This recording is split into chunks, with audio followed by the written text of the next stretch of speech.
விட்டு கொடுப்பு என்பது இருக்கிறதே, நம்மகிட்ட இருக்கிறத விட்டு கொடுக்கணும், அதான் விட்டு கொடுப்பு. நமக்கு உரிமையான ஒன்றை நம்ம விட்டு கொடுக்கணும், அதான் விட்டு கொடுப்பு. நமக்கு உரிமையான, நமக்கு ஹக்கான, நமக்கு தகுதியான ஒன்றை விட்டு கொடுக்கிறது. பணிவு என்றது சில பொழுது நம்மளோட சம்பந்தப்பட்டிருக்கும், சம்பந்தப்படாம இருக்கும், நம்ம பணிஞ்சு போயிடுவோம். ஆனா விட்டு கொடுப்பு என்பது எது தெரியுமா? உங்களது ஒரு பகுதியை நீங்க விட்டு கொடுக்குறீங்க. அது எதுல நம்ம விட்டு கொடுப்பு செய்யக்கூடாது?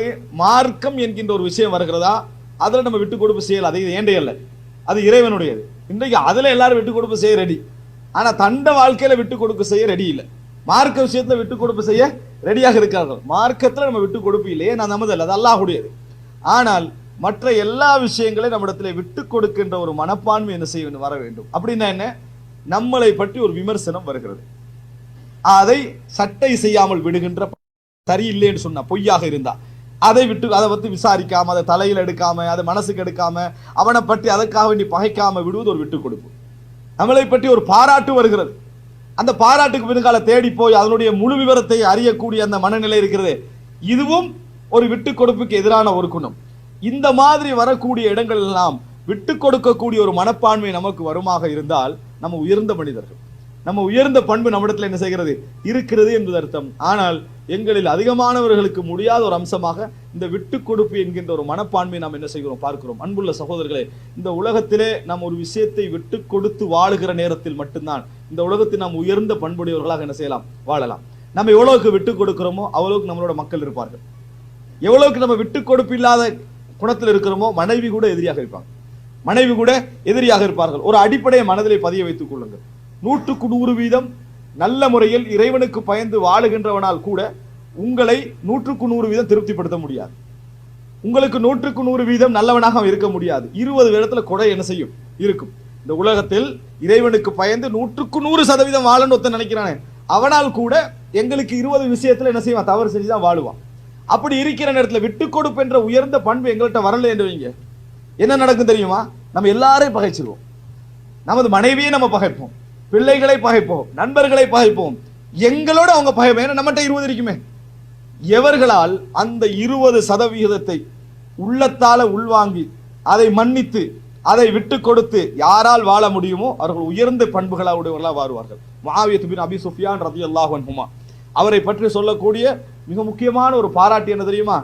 கான ரஜுலன் ஹலீமன், அவர் நிறைய, அதாவது உயர்ந்த மதிநுட்ப குணமுடையவராக அவர் இருந்தார். அப்படி என்றால் நிறைய விட்டு கொடுக்கிற தன்மை அவருக்கு என்ன செய்தது இருந்தது என்ற செய்தியை பார்க்கிறோம். ரசூலுல்லாஹ் அதாவது முஆவியா பின் அபி சுஃபியானை பற்றி ஒரு விமர்சிக்கிறார். விமர்சித்த செய்தி அவரிடத்திலே வருகிறது. வந்த நேரத்தில் மர்வான் இப்னு ஹக்கம் என்று நினைக்கிறேன், அவர் சொல்றாரு, லவ் சதௌத அலைஹி, தண்டிக்கலாமே, உங்களை பத்தி இப்படி சொல்லிக்கிறாரு, நீங்க ஆட்சியாளர் ஹலீஃபா, தண்டிக்கலாமே என்றாங்க. அதுக்கு அவர் சொல்றாரு, எனது மதிநுட்பம், எனது கருணை ஒருவர் செய்கின்ற பாவத்தை விட சுருக்கமாக இருப்பதை நான் விரும்பவில்லை அப்படின்றார். ஒருத்தர் எனக்கு தவறு செய்யறாரு, அதை விட அந்த மதிநுட்பமும் கருணையும் சிறியதாக இருப்பதை நான் விரும்பவில்லை, அதையும் உள்வாங்கக்கூடிய அளவில் அது விரிவாக இருப்பதை தான் என்ன செய்கிறேன், நான் விரும்புகிறேன். அப்படின்னா என்ன? இதுக்கெல்லாம் நாங்க என்ன செய்யக்கூடாது, ஆக்ஷன் எடுக்கக்கூடாது, இது நம்முடைய சிந்தனைக்கே என்ன செய்யக்கூடாது, வரக்கூடாது என்கின்ற அந்த நிலை என்ன செய்தார்கள் முஆவியா பின் அபி சுஃபியான் ரலியல்லாஹு அன்ஹு சொன்னார்கள். அதனாலதான் அவருடைய ஆட்சி, கவர்னராக 20 வருடம், ஆட்சியாளராக 20 வருடம், மொத்தம் 40 வருடங்கள். இஸ்லாமிய சமுதாயத்தில் 5-6 அந்த கலீஃபாக்களில் 20 வருடம் ஆட்சி செய்த ஒரு ஆட்சியாளர் யார்? முஆவியா பின் அபி சுஃபியான் ரலியல்லாஹு அன்ஹுமா என்ற வரலாற்றை நாம் என்ன செய்கிறோம் பார்க்கிறோம். எனவே அன்புள்ள சகோதரர்களே, யாரால் விட்டு கொடுக்க முடியுமோ, ஒரு ஆராபி, ஒரு கிராமப்புற வாசி இடத்துல கேட்கப்படுகிறது, அரபு கிராமப்புற வாசி இடத்துல கேட்கப்படுகிறது, கீல மனில் ஆக்கல், நல்ல சிந்தனையாளர் யார், நல்ல புத்திசாலி யார், விளக்கம் உள்ளவர் யார் அப்படின்னு கேட்ட நேரத்தில் கால அல் ஃபத்தினுல் முத்தகாஃபில், அல் ஃபத்தின் அல் முத்தகாஃபில், யார் எல்லாவற்றையும் அறிந்தும் சட்டை செய்யாமல் வாழ்ந்து கொண்டிருக்கிறாரோ அவன் தான் புத்திசாலி. எப்படி? எல்லாம் விளங்குது அவனுக்கு, இது மிஸ்டேக், இது பிழை, இது கூடாது, இது கூட்டிருக்குன்னு இப்படி செஞ்சிருக்கு, எல்லாம் விளங்குது. ஆனா அதை எதையும் அவன் என்ன செய்யல, அந்த இடத்துல சட்டை செய்யாம வாழ்றானே அவன் தான் உண்மையிலே புத்திசாலி. சுபஹானல்லாஹ். நம்ம தெரிஞ்சது 4, நம்ம குறை பிடிக்கிறது 40. ஆனா நம்ம தெரிஞ்சது 40, குறை பிடிக்கிறது 4ஆக இருந்தா அவன் தான் புத்திசாலி. எப்படி?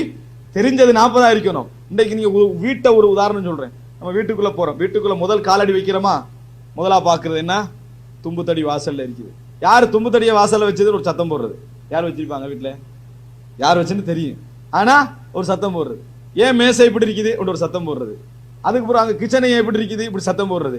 வீட்டுக்கு போன உடனே ஒரு 5-10 விஷயத்தை புட்டிச்சு நான் எப்பயும் நீட்டா இருக்கிறேன்றது மாதிரி என்ன செஞ்சிடுறது, நிரூபிச்சிடும்.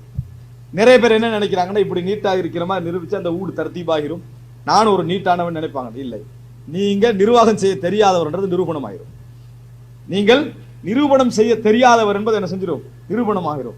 முதலாளாக நீங்க எப்படி இருக்கணும் தெரியுமா, தும்முத்திர எடுத்து ஒரு மூலையில வைக்கிறவரா நீங்க இருக்கணும். எந்த இடத்துல மிஸ்டேக் இருக்குதோ அதை கரெக்ட் பண்றவரா நீங்க இருக்கணும். நீங்களே செய்யறவரா இருக்கணும். இது ஒரு 4-5 முறை செய்யுங்க. நீங்க தான் அந்த இடத்துல செய்ய தலைவர், நீங்க தான் லீடர். ஆனா நம்மளுக்கு விளங்கிட்டே இடத்துக்காண்டி குறை பிடிக்கிறது இருக்குது, இப்படி இருக்குது. அது நிறைய பேர் அதை எதுக்கு பிடிக்கிறாங்கன்னா, எனக்கு விளங்கிட்டு, எனக்கு அறிவாளி என்பது என்னது நிரூபிப்பதற்காகத்தான் குறைவிப்படும். இது எந்த அளவுக்கு போயிட்டு மார்க்க விஷயத்துல கூட 4 பேர் மார்க்கம் படிச்ச ஒருவர் இருப்பாரு, மார்க்கம் படிக்காத 3 பேர் இருப்பாங்க. யாராவது ஒருவர் வந்து என்ன செய்வார், ஒரு மார்க்க கேள்வி கேட்பாரு. மார்க்கம் படிச்சவர் பதில் சொல்றதுக்கு முந்தைய அடுத்த 4வது உள்ளவர் நீங்க வெயிட் பண்ணுங்க நான் இதுக்கு சொல்றேன், அவர் பாஞ்சு என்ன செஞ்சிருவாரு, பதில் சொல்லிடுவாரு. என்ன காரணம், நம்மகிட்ட உள்ள ஒரு விஷயத்தை சொல்லாம இருக்கிற பொறுமை நம்மிடத்துல என்னது இல்லை. சகோதரர்களே, இதெல்லாம் நம்மிடத்திலே விட்டு கொடுக்கின்ற தன்மையும் பணிவு என்ற தன்மையும் அற்று போயிருக்கிறது என்பதற்கான மிகப்பெரிய ஆதாரம். இவைகளை நீங்கள் பண்படுத்தி கொண்டு வருவீர்கள் என்று சொன்னால் அதுக்கு மிக முக்கியமான நாக்கு. உடனே எதுக்கு முந்தாமல் இருப்பது, உடனே எதுக்கு முந்தாமல் இருப்பது, அமைதி காட்பது, அந்த நாக்கை கட்டுப்படுத்தி இருப்பது, இது நிறைய பணிவை நம்மிடத்தில் என்ன செய்யும், வளர்க்கும். இது மட்டும் நம்மிடத்திலே வருமாக இருந்தால் மன்னிக்கின்ற குணம் நிறைய வரும். மன்னிக்கின்ற குணம் யாரிடத்துல, ஏண்டா இந்த உலகத்துல பிறந்த எல்லா மனிதர்களும் தவறு செய்யக்கூடியவங்க, மிஸ்டேக் செய்யக்கூடியவங்க. நீங்க என்ன எதிர்பார்க்கறீங்க, மேலுள்ளவர்கிட்ட என்ன எதிர்பார்க்கிறோம், நம்ம என்ன எதிர்பார்க்கிறோம்னா நம்மளை மன்னிக்கணும், நம்மளை விட்டு கொடுக்கணும், நம்ம தவறு செய்தா கண்டுகொள்ள, இப்படி நினைக்கிறோம் தானே. இதைத்தான் உங்களுக்கு கீழுள்ளவர்கள் உங்களிடத்தில் எதிர்பார்க்கிறார்கள். எப்ப நீங்க அவங்கள மதிப்பீங்க, அந்த இடத்துல உங்களை இவர்கள் மதிப்பார்கள். அவர்கள் இப்ப உங்களை நீங்க அவர்கள் எங்க மதிப்பீங்க, நம்ம மனிதன் அடிப்படையில் தெரியாம விடக்கூடிய தவறுகளை கண்டுகொள்ளாம இருக்கக்கூடிய தலைவர்களை நம்ம என்ன செய்வோம், மதிப்போம். அது மாதிரிதான் மக்கள் உங்களே என்ன செய்வார்கள், மதிப்பார்கள். குடும்பம் அப்பதான் என்ன செய்யும், மதிக்கும். தொட்டது பிடிச்சதுக்கெல்லாம் தான் செய்த சாதனைகளையும் தான் செய்த விஷயங்களையும் யார் சொல்லி காட்டுகிறார்களோ அவர்களால் இந்த உலகத்தில் நல்ல ஒரு வாழ்க்கை என்ன செய்ய முடியாது, வாழ முடியாது.